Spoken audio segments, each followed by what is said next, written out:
Hey guys, first regardsman here, and we'll be talking about the future of Space Marine 2 for year 3, and also just the scope of Space Marine 3 as a game. To talk about this with me, I have brought on Jefficus once again. What is up, Jeff? We have finally been vindicated that year 3 is confirmed for Space Marine 2 as of like the March or April community post, which is a pretty insane thing to hear them like come out with so early, because last year we did not get confirmation of year 2 until like August. So what do you think about this? I know you've been away for a little bit. Yeah, I mean, I think that it was kind of obvious that there was going to be a year three, mostly because, I mean, the game is literally Saber's best game, and it happens to be kind of this pseudo live service or post launch support kind of game, whatever you want to call it. And so they're not going to just put it down. It would be really silly to put your cash cow down, Bungie abandoning Destiny 2. It would be very, very silly to put your video game cash cow away. So year 3, year 4, year 5, it's all coming. We already have Space Marine 3 being a confirmed project in the works. So Saber is going to continue, Saber and Focus, and who is it? Pull Up Entertainment. They're going to continue to make money off of this product for years to come. And I think we were kind of before we were hesitant to I guess dedicate to a like year 3 is definitely coming. Like our prediction was still a prediction or a theory. But then when we looked at the Pull Up Entertainment earnings call and we saw the earnings that Space Marine 2, the revenue that it was generating pretty much, like dude, that locked it in. Yeah, Saber, 100%. Saber Interactive is a 25-year-old company. This company was started in 2001. Space Marine 2 is their most successful game ever. And if you look Literally. historically at what they've done for other games they've made that were far less successful, like World War Z, they support that to this day. They still come out with new expansion packs. In fact, the World War Z got an entire expansion pack that was separate paid DLC that like added an entirely new map, new class, and all of that. And that was for a far less successful game than this one. I would go as far as say like Space Marine 2 is pretty much guaranteed to get content all the way up to Space Marine 3 no matter what. Like I know that might be a controversial take to some people, but guys, expect a year 4, expect a year 5, unless like somehow year 3 dramatically underperforms from year 2, which I don't really see how that's gonna be possible because we do have a confirmation of a new class, which like even if it's mid, people will still come back for that. I think that Space Marine 2's future is looking brighter than ever, and the big issue with Space Marine 2 for a long time was that the year 1 content plan was very obviously made before they knew the success that this game was going to get on launch. And then year 2 feels like a direct response to that initial success we saw in 2024 in September. And ever since then, they've just been locked in by like Games Workshop and just their dev team. Just keep making content for this game, keep coming out with new cosmetic packs. They've also added in new DLC packs that were a bit controversial with the head pack DLC, but that was still like extra post-launch content. So I would expect something similar in year 3. Now, what is your initial impression on like the new updated roadmap and the year 3 stuff, Jeff? Oh, I mean, I'm riding the high of the purgation update, dude, because I think that this update is so good and it adds so much to the game. My expectations are high, but at the same time, I know that Saber kind of works in waves where every other update is small, and then the like every 4 months or whatever, they release a big update. And so we'll probably get a big update for September, kind of the anniversary update, and then followed by not too much until that new class releases in 2027. So we might see a couple of maps, a couple of new enemies, etc., being added in the fall and going into the winter season. But all the big content is going to be targeted at that anniversary update, so in September, and then the new class update in 2027. And then after that, it'll be similar where you're going to have an update release kind of in that Skulls window where it's either going to be end of May or June timeframe. Yeah, we did get the confirmation of that anniversary patch, and the anniversary patch was like one of the biggest we've ever had for Space Marine 2.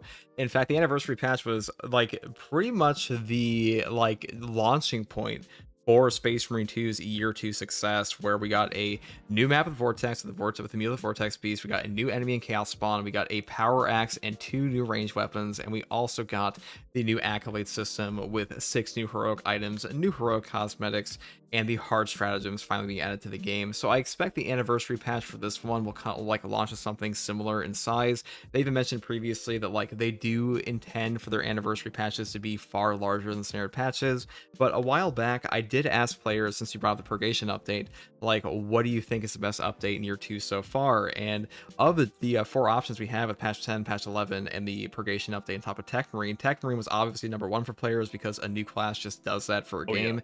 And number two was Purgation. And I kind of agree. I think Purgation with the Ultra Grind ordeals, despite not having like a ridiculous amount of content directly, kind of carried by cosmetics, this was really good for player retention. Like, we did not see players come back to Space Marine 2 like this with the Siege Mode update last year, not even close. And on top of that, the player retention, by the time within like 2 weeks of the patch, it was like pretty much dead for Siege Mode, and like the only things left to do were like maybe get some colored skins.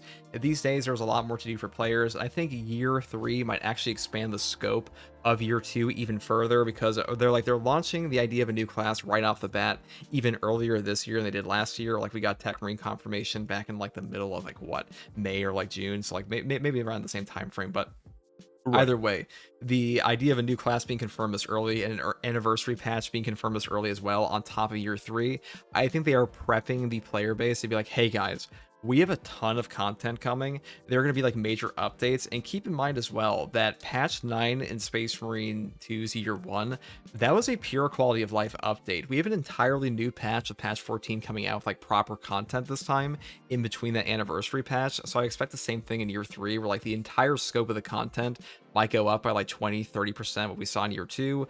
And depending on how that one performs, year 3 could be, or year 4 could be even bigger after that. So I'm curious what you think the scope of the content is going to be beyond just like that little intermittence period. Like, do you think it will be substantially larger than year 2? Because you gotta think that year 2 was a launch off like the okay success of year 1's roadmap, which was far worse in my opinion, and year 2 did way better across the board. So like, I'm sure they're taking that into account somewhat.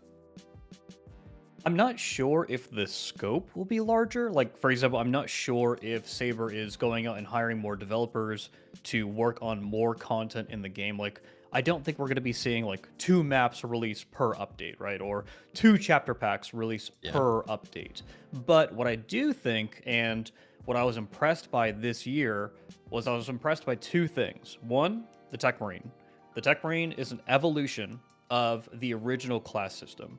And so that gives me a lot of hope that not only are we going to be getting a new class next year, but as we progress into Space Marine 2's life cycle, a lot of our older classes are going to get their own reworks to make them feel like more modernized classes, things that are more balanced for this version of Space Marine 2. Because the Space Marine 2 we're playing nowadays is not the same Space Marine 2 that we were playing on release. It is a dramatically different experience.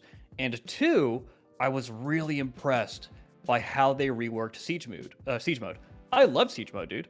Siege Mode is phenomenal now. It feels like a tabletop battle. Like, you're literally you go in with your Cadians, your Dreadnought, your turrets, your Tech Priests. Like, dude, Siege Mode is a phenomenal experience. When you have multiple game modes in your game that people just want to log in and play, you have this good variety, which I think Space Marine 2 is doing a great job of right now. Like, you've got it. You've got the ultimate theme park Warhammer 40K game with enough activities for someone to be able to just log in and experience 40K. Not just this 40K mini game, but actually experience 40K. And they experience it in a different way every single time they log into the game. So the scope of year 3's updates may not increase, but we're going to keep getting a lot of the things that we want to see in the game. They're going to continuously keep getting added. So new weapons, new heroic weapon variants, new classes, class updates, more enemies that challenge us. I know a lot of people don't like the Chaos Spawn, but I see Chaos Spawns as enemies 2.0 for Space Marine 2. Like, that's kind of more of what we can expect.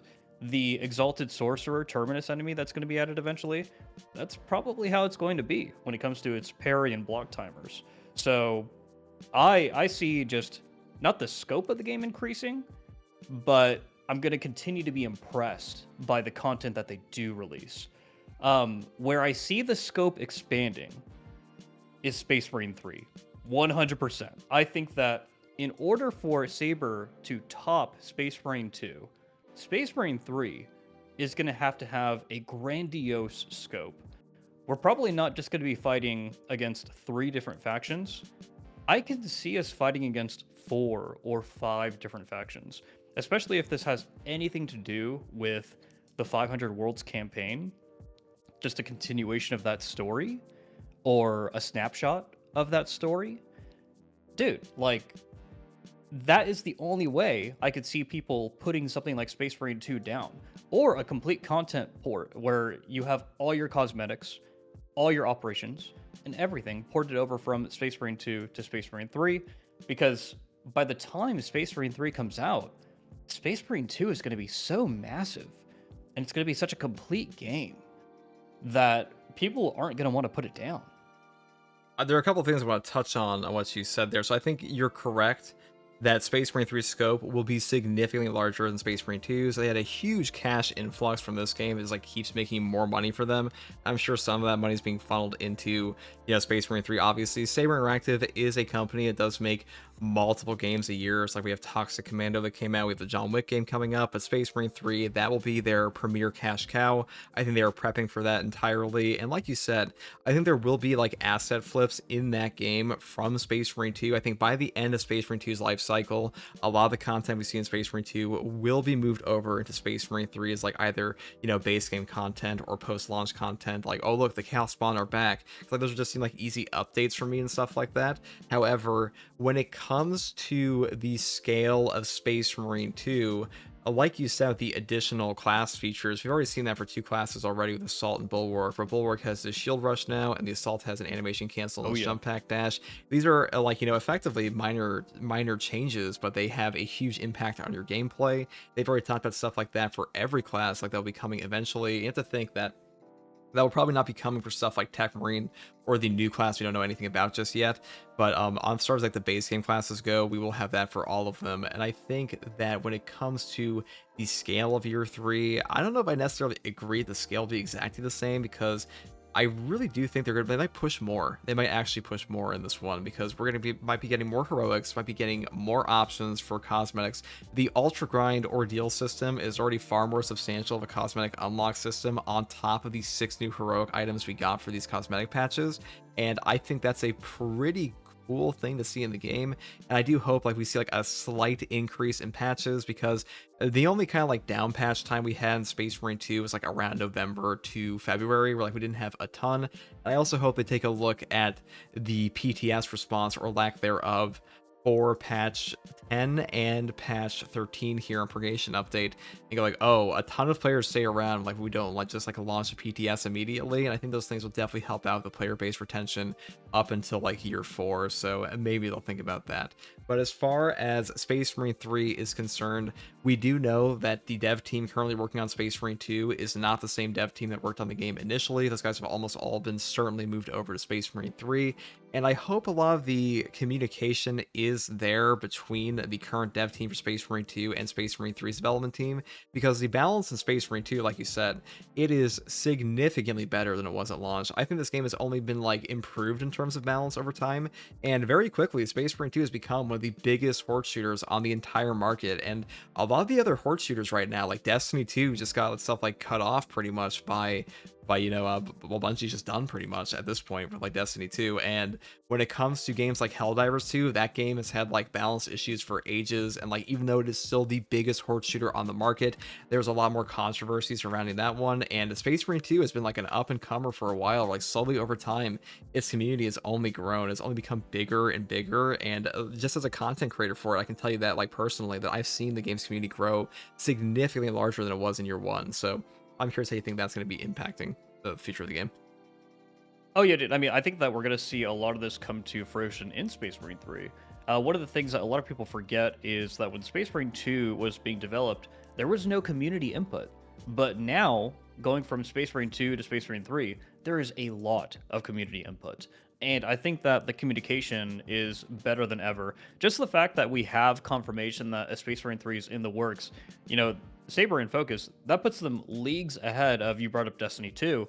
that puts them leagues ahead of a company like Bungie, where we have confirmation that this year or this game has like a 10-year life cycle at the very least, because the live service or post-launch support updates are not going to stop with Space Marine 2. Space Marine 3 is not going to be a one and done game. In fact, I believe whenever they announced Space Marine 3, they actually talked about future Space Marine games, games plural. And so Space Marine 3 may not even be the end.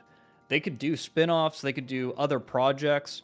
Like this thing is gonna they've cracked a formula. They have discovered gold, and they're gonna keep mining. They're gonna keep going, which is extremely exciting because Space Marine as a franchise is not going anywhere. I do want to mention on your point of Destiny 2. Now, while Destiny 2 may not be like may not be a horde shooter in this game, like compared to Space Marine 2 or like Dark Tide and Helldivers 2, the reason we bring up Destiny 2 so much in comparison to Space Marine 2 is because there's actually a huge overlap in the communities for this game. Like a lot of the players who used to play Destiny 2 are currently playing Space Marine 2, mainly because just like it's a similar, like it's a similar game in like sci-fi, I guess, and it's brought in a lot of the refugees from that game's player base, which is why like you even see content creators for like Destiny 2 are currently playing Space Marine 2 in a lot of cases, because Destiny 2 is just kind of a dead game now, and a lot of those players have kind of like become an influx into this one. It might actually see something similar there as well with players from Helldivers 2 and stuff like that. So for anyone who's curious in the comments section, that is why we are talking about Destiny 2 in this case, despite it not being a horde shooter. Now, as far as your point on like Destiny 2 and Bungie, yeah, a lot of these companies have been failing to run their games properly for a while now, especially among horde shooters. I mean, I think Dark Tide does a pretty good job because Fat Shark's been doing this for like 15 years, even though that game has like its own controversies around it. But for the most part, like I think Dark Tide will just have a pretty steady content drop over its lifespan, even if it takes a little bit too long for some players. But Space Marine 2 has very quickly shown that it's going to be like, okay, we will be putting out a ton of content. We know this game made a ton of money, and we're going to keep doing that all the way up until like year 4, year 5 in Space Marine 3. Yeah, and I mean, you brought up Dark Tide, dude. Fat Shark definitely knows what they're doing. They've got their community, you know, just completely farmed and milked. The going from Vermintide 2, which had no microtransactions, to Dark Tide, which has all of the microtransactions and one of the most predatory FOMO stores in the entire industry, something that only Tencent could invent, was just a work of magic. And so Fat Shark is set up for success forever. I would say that my biggest fear for Space Marine 3 and for any Space Marine game moving forward is Saber and Focus going to capitalize on that? Are they going to turn this game into a true live service game and kind of ruin the magic a little bit? Because right now, you kind of spoke about PTSs earlier. I think PTSs are bad for the casual player experience, or just for the general player experience, because it ruins a lot of the magic of logging in to an update with all of your brothers and experiencing new enemies, new game modes, new classes, and new weapons for the first time with the community, side by side. And so I really hope that the magic of Space Marine is not ruined by outside kind of uncontrollable factors like microtransactions. I hope that they maintain the course and maintain just these paid annual DLCs that just add cosmetics. They don't overdo it, and they continue to strike this balance of having in-game earnable cosmetics and cosmetics that you could purchase, because I think they're doing a great job right now. They've got a good formula, and the community is growing. You see the community subtly growing with every single update. The amount of players that were playing Space Marine 2 at this time last year is significantly smaller than the amount of players that are playing Space Marine 2 right now. And that's because people love what the game has become. They love the goodwill that Saber and Focus are showing. And they're sticking around because they love the community. We've got a fantastic community here in the Space Marine bubble of the overall general 40k community. It really is, which the is also overall pretty great as well. General 40k community. And not to interrupt you here, but to touch on what you're saying with the monetization scheme going to Space Marine 3 potentially being a proper live service, I think to go back on something we've talked about many times before with the helmet DLC we had, or the heads DLC, the voice pack DLC. A lot of players, they put their foot down. The community for Space Marine 2 did just kind of say, Saber, no, we don't want content of this quality. And I think that that has Flop. huge implications for the future of Space Marine 3's monetization, because the community managers over at Focus, they've already said before, like, they are hesitant to post another or like sell another voice pack DLC now because they don't want a response like that. I promise you, like, the ripples that will make towards Space Marine 3 will be felt, because the monetization in that game, if people had said like, okay, the voice packs for $5 with like shitty voice lines and like things that cut out all the time between like the mission dialogue is like totally fine. If people have been totally okay with that, we would definitely see a different monetization plan, not just for Space Marine 2, but probably Space Marine 3 as well. So when it comes to a live service in the game, I think that Space Marine 3 will be a live service. And in fact, Space Marine 2 in a lot of ways is a live service, even though the developers say it's not. And the original interview that's even from, just to touch on this, because I see this brought up a lot in the community, people are like, oh, Space Marine 2 is not a live service. The game is not actually a live service. Saber said that. Well, the person who said that was like the chief, I believe it was the chief creative officer of all Saber, and he said Tim Willits, whatever his official title is for the company. Either way, he's the one who initially said that Space Marine 2 will always have post-launch support based on World War Z. It's just that they don't like the connotation of live service. They don't like the idea of nickel and diming players. So like that's where that initial statement comes from. And that was like way before the game even launched. So for that reason, I would expect that they probably won't call Space Marine 3 a live service, but it will most likely have like a proper monetization plan over this one, because the scale of the game will likely be much higher. So I just want to touch on that a little bit. Yeah, I mean, that makes sense. And for anyone who's not into investing, the language that they use in their earnings reports, so Saber and Focus fall under, well, Saber publishes through Focus. Focus falls under Pull Up Entertainment. The language that Pull Up Entertainment uses in their financial reports is drastically different from the language that Saber and Focus use, because Saber and Focus are engaging with a community. Pull Up Entertainment is engaging with investors.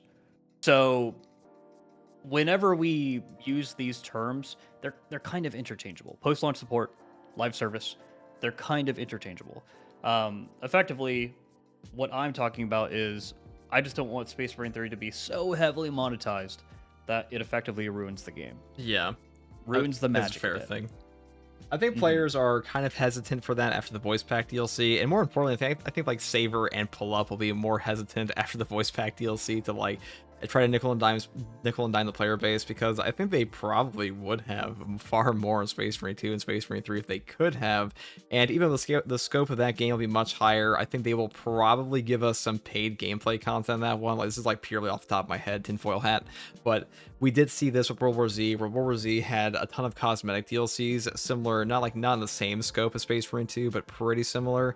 And they came out with the Aftermath DLC. They came out with a brand new class that was paid for, on top of like a new melee feature, on top of another map. So we might see something like that for Space Marine 2 and potentially even Space Marine 3, where they have these proper DLC expansions. And I've asked my community before, and just the general Space Marine 2 community, like, how do you guys feel about having a paid DLC expansion for proper gameplay content in Space Marine 2? And people are like, hey, if we get a new class, a new map, and like substantial drops on top of that, they're totally fine with it. I think people are willing to pay $20 for a massive expansion pass in the game, obviously, because the game's been doing this for ages. It's just that Space Marine 2's monetization scheme so far has been so heavily focused on cosmetics that a lot of players just kind of like written off the idea of a gameplay loops of a gameplay expansion. I'm curious what you think about that. Oh, dude, I mean, if the players are happy, they will buy anything. Like they will buy whatever you put in their face. And so a lot of it has to do with the state of the game and the state of the community, but also the quality of, said cosmetics. If the cosmetics head DLC was actually extremely high quality, with more than just like the dozen voice lines that they had for each Space Marine head, facial animations and facial expressions in game instead of being just static faces. Like if they were actually high quality, nobody would have complained. Everybody would have complied, and the DLC would have been a smash hit. But that DLC was 100% slop. It was something that they had to probably release before a deadline that was given to them by Pull Up Entertainment or possibly even Focus. So it came out unfinished. I think that the next time we see a round of cosmetic heads, it's going to be significantly higher quality while also matching the price, or maybe even with a higher price, with the justification being, hey, like we actually did, no shit, put a lot of work into this. If that's the kind of expectation going into Space Marine 3, then I am absolutely fine, because as long as they put the work in, then I will be pleased. I'll be content with the content that they're releasing. I'm in the same boat where like I'm totally willing to pay for an expansion pack in a game if the game itself is good and the game's like in a good spot. Really it's just like a balancing act between your cosmetic drops, your DLC drops, and just the overall free content in the game. And I think so far Space Marine 2 has been very consumer friendly. Like I really can't think of many more like horde shooters really that have been as consumer friendly as Oh, this dude, one. it's the most consumer-friendly game, especially for Warhammer 40k fans. If you're the kind of guy who only likes Imperial Fists, all you gotta do is buy the Imperial Fist pack. You don't need to waste your time with Carcharodons or with Blood Angels. Like, you can just spend your $5 and you're good to go. Like, it's phenomenal. Sorry to cut you off, but No, I yeah, think I like, definitely agree. that's something I No. had to say. But Yeah. I definitely agree that like it is the most consumer friendly for like a horde shooter right now. I can't really think of one that's more consumer friendly. It's definitely not Helldivers 2 with like 50 battle passes. Maybe Deep Rock Galactic. It might be Deep Rock Galactic, but Dark Tide, even Dark Tide has the 10-cent DLC store, cosmetic store. It's been like kind of a controversy since the game came out. And for the most part, Space Marine 2, I mean, if you buy Space Marine 2 right now on sale, the game gives you all gameplay content. You have the new maps, you have the Ultra Grind Ordeals, you have the Heroic Store, the Heroic items, the new class that came out. It's all there for you. And then you can go and look in the store and be like, oh, which DLC do I want? And the DLCs from year 2, they're already on sale multiple times. The Season 2 pass has been on sale before it even like finished, which is pretty crazy to see. So I'm interested to see what they'll do in the future for that. But that's pretty much all I have to say on this one for the future of Space Marine 2 in year 3. There's a lot of speculation here based on like the scope of what Space Marine 3 will be. But as far as content goes for Space Marine 2, this game's gonna get support all the way up to Space Marine 3. I think it's kind of insane to say it won't, because after the success of year 2, we got year 3, and year 3 will almost certainly be just as successful, if not more successful. So I would expect a year 4, year 5, year 6, depending how long it takes for Space Marine 3 to actually come out. If you have any final thoughts, good time. Well, I'm just excited for the future of this community, because the community has just done nothing but expand, and I think that Space Marine is in a really good spot, and I'm happy that we are, introducing all these people to the general 40k community, and the 40k community is meeting all of the Space Marine gamers. So I'm just happy, dude. Like, I'm probably the happiest I've ever been when it comes to seeing a video game community grow. Like, it's been nice. Yeah, Space Marine 2 definitely like kind of like snuck up on the horde shooter community. A lot of people wrote this game off for a long time, but like here it is. It's like one of the biggest juggernauts in horde shooters at the moment, and I think it definitely deserves to be there because the game's in a phenomenal spot. And I still have fun playing this game, like 5,000 hours into it, and I probably have fun playing it with like 7,000 hours, 8,000 hours, all the way into Space Marine 3. But thank you for coming on to talk about this with me, Jeff. And if you guys want to subscribe to Jefficus, you can find his channel in the description below. If you want to subscribe to me, you can find me here, obviously. And as always, thank you for watching. Take it easy. Bye.